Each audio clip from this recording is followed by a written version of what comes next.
এই যে fancy থ্রেশারটার performance খুব একটা ভালো না বন্ধুরা। থ্রেশারটা লোকাল থ্রেশার, কোনো ব্র্যান্ডেড কোম্পানি দিয়ে তৈরি না, থ্রেশারটা লোকাল।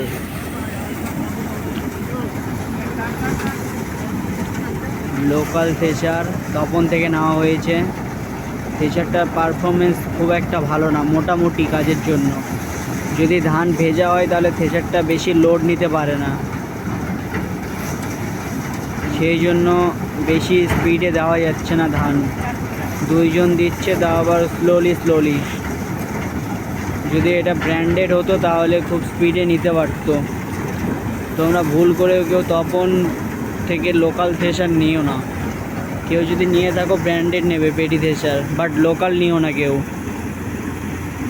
লোকাল থ্রেশারের খুব সমস্যা, আমি নিয়ে খুব ভুল করেছি। আমার একটা কাছেরই লোক বলেছিল যে ভালো হবে, সেই জন্য আমরা নিয়েছিলাম, বাট এখন খুব পস্তাচ্ছি। টাকাও প্রায় কিছুটা কম বেশি, খুব একটা যে কম বেশি সেটা না, অল্প কিছু কম বেশির জন্য তোমরা কেউ নিও না।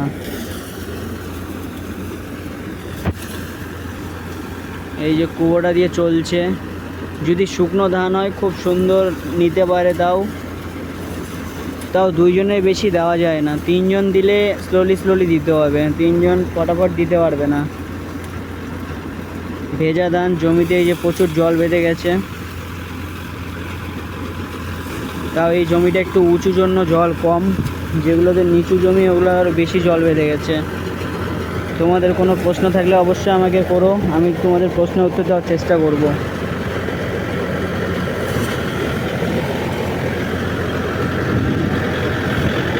গাড়িটা ভালো, কিন্তু গাড়িটার কিছু প্রবলেম কোম্পানি সলভ করতে চায় না।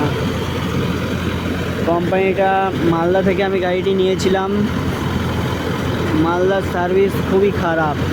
ফোন করলে ফোন রিসিভ করে খুব লেটে,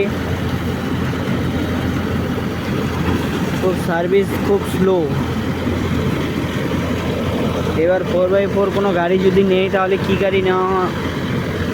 গাড়ি নেব একটু তোমরা জানিও কমেন্টে। 4x4 গাড়ি নেওয়ার স্বপ্ন আছে, বাট 50 এইচপির কী গাড়ি নেব একটু বলো তোমরা, কোন গাড়িটা ভালো হবে 50 এইচপির মধ্যে সব কাজের জন্য। ট্রলি, পাডলিং, রোটাভেটার, যেটা বলবে সব কাজের জন্য আর কি। 50 এইচপির কোন গাড়িটি ভালো হবে একটু বলো, নেক্সট টাইম তাহলে ওই গাড়িটিই নেব।